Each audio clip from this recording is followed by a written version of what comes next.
Chapter 1. "Last one home is a rotten egg!" cried Gabby Vasquez.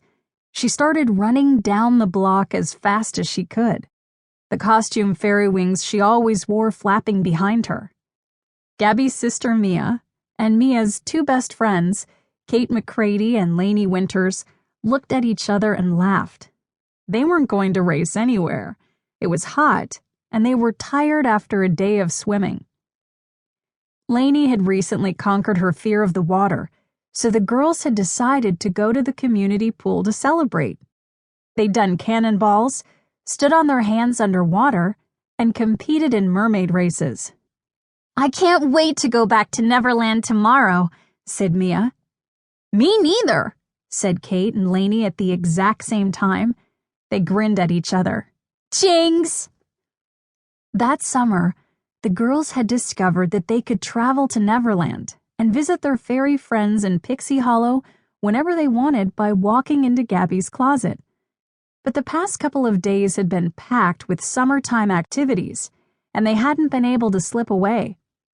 As much fun as it had been, they were eager to get back to the magical land of the fairies. Gabby had arrived at the end of the block and was now circling back. "You're all rotten eggs!" she exclaimed. "I guess we are," Kate said with a laugh. As they passed Maple Street, Gabby's eyes suddenly lit up. "Let's go home this way instead," she said. She grabbed her big sister's hand and pulled her along. "Past Swenson's Sweets?" Mia asked. "Sounds good to me." Swenson's was an old-fashioned ice cream parlor serving all kinds of frozen treats. "What do you want, Gabby?" Mia asked as they stood in front of the ice cream case. She searched her pockets for the money her mother had given her that morning. Gabby studied the menu on the wall. "I'll take the kitchen sink," she said. The other girls laughed. So did the server, a tall, freckled boy with red hair peeking out from under his paper cap. The kitchen sink was a gigantic dessert with 20 scoops of ice cream, every sauce you could think of, tons of whipped cream and sprinkles, and a gazillion cherries. Whenever someone ordered it, the server honked a big brass horn. Mia finally found the $10 bill. "Maybe another time," she told her sister. "Today we only have enough money for one cone each." After much discussion, the girls placed their orders. Rainbow sherbet for Gabby, strawberry shortcake for Mia, peanut butter brickle for Lainey, and chocolate chip for Kate.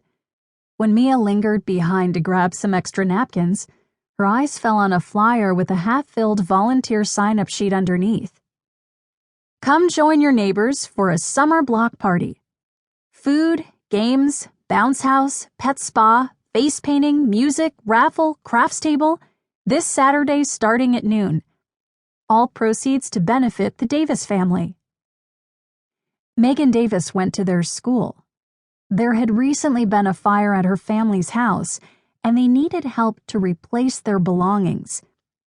Mia shook her head.